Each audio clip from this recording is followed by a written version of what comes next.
हैरत मुझे तब हुई कि जब पाकिस्तानी खिलाड़ी नसीम शाह पाकिस्तान के हारने पर रोने लग गए।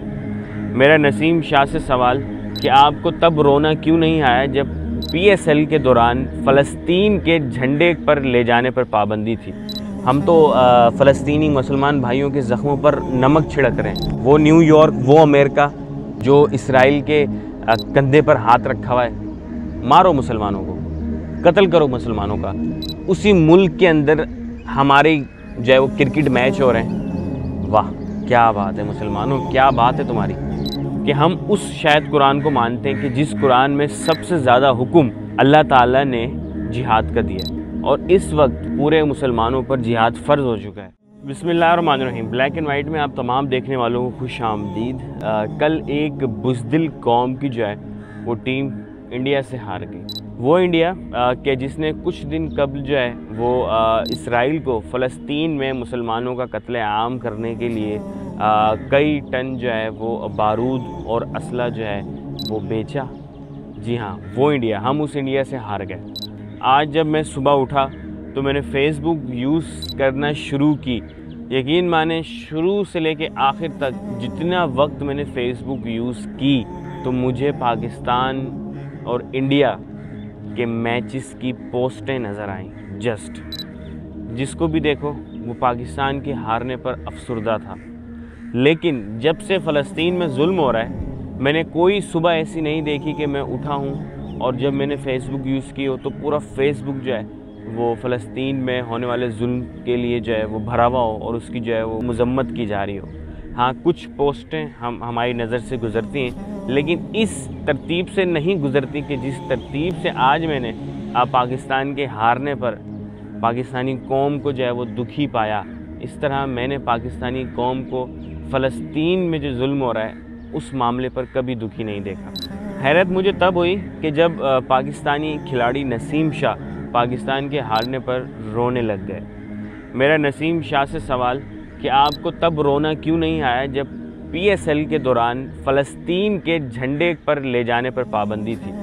जो फ़लस्तीन के झंडे ग्राउंड में लेकर जा रहे थे शहरी शायकीन, उनको जो है वो गिरफ़्तार किया जा रहा था। आपको तब रोना क्यों नहीं आया? काश आपको तब रोना आता, लेकिन आज आपको रोना आ गया कि पाकिस्तान हार गया। अफसोस के साथ कहना पड़ रहा है कि आज का मुसलमान न जाने कहाँ है, न जाने हम किस सिमत जा रहे हैं। हम शायद उसी कुरान को मानने वाले हैं, इसमें मैं भी अपने आप को शामिल कर रहा हूँ कि हम उस शायद कुरान को मानते हैं कि जिस कुरान में सबसे ज़्यादा हुक्म अल्लाह ताला ने जिहाद का दिया, और कुरान मजीद में डायरेक्ट अल्लाह रब्बुल इज़्ज़त ने जो है वो अपने बंदे से बात की है, और उसी के अंदर अल्लाह ताला सबसे ज़्यादा हुक्म जो है वो जिहाद का दे रहा है। और इस वक्त पूरे मुसलमानों पर जिहाद फ़र्ज़ हो चुका है, लेकिन हम तो क्रिकेट मैच में लगे ना। हमारी आंखों से आंसू फ़लस्तीन के जो बच्चे शहीद हो रहे हैं, जिन फ़लस्तीन हमारी माएँ बहनों की इज़्ज़तें लुट रही हैं, जो फैमिलीज़ अब बच्ची हैं उनके पास खाने पीने को नहीं है, हमारे आंसू तब नहीं निकलते। हमारे आंसू तब निकलेंगे जब हम इंडिया से हार जाएंगे। हम तो फ़लस्तीनी मुसलमान भाइयों के ज़ख्मों पर नमक छिड़क रहे हैं। वो न्यूयॉर्क, वो अमेरिका जो इसराइल के कंधे पर हाथ रखा हुआ है। मारो मुसलमानों को, कत्ल करो मुसलमानों का। उसी मुल्क के अंदर हमारे जो है वो क्रिकेट मैच हो रहे हैं। वाह क्या बात है मुसलमानों, क्या बात है तुम्हारी। और पाकिस्तानी पैसा भर के जा रहे हैं मैच देखने। हम मुसलमानों को डूब के मर जाना चाहिए, कसम खुदा की डूब के मर जाना चाहिए। यकीनन यहूद व नसारा जो है इस वक्त कामयाब हो चुका है। उसने जो प्लानिंग की थी वो बिल्कुल सही सिमत पे जा रही है। उसकी प्लानिंग क्या थी? उसकी प्लानिंग ये थी कि मुसलमानों के हाथ से तलवार छीननी है, तभी हम कामयाब हो सकते हैं, और उसने ये काम सर अंजाम दे दी। उसने हमारे हाथों से तलवार ले ली और हमें ये मोबाइल फ़ोन दे दिया, और हमें वो ख्वाहिशात दे दी जो कि हमारी थी नहीं कभी। आज हम मुसलमानों की ये ख्वाहिशात हो चुकी हैं कि हमारा एक अच्छा घर हो, एक अच्छी गाड़ी हो और फैमिली हमारी सेट हो। लेकिन मुसलमान की कभी ये ख्वाहिश नहीं हो सकती।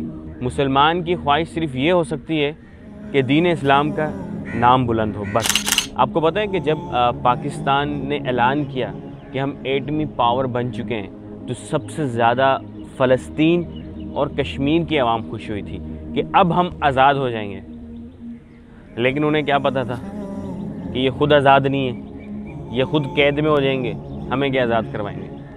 پاکستان کے پاس ایٹم بم موجود ہے، لیکن وہ صرف رکھا ہوا ہے، شاپ پر چڑھا ہوا ہے اس کو، وہ صرف جب قومی تہوار ہوتا ہے اس کو تب نکالا جاتا ہے، دکھایا جاتا ہے کہ ہمارے پاس رکھا ہوا ہے، پھر واپسی جو ہے وہ کمرے میں جو ہے وہ جا کے رکھ دیا جاتا ہے، شاپ پر چڑھا دی جاتی ہے۔ دعائیں اللہ پاک ہمیں اور ہمارے حکمرانوں کو غیرت عطا فرمائے اور ہمیں جہاد کرنے کی ہمت اور جرأت عطا فرمائے۔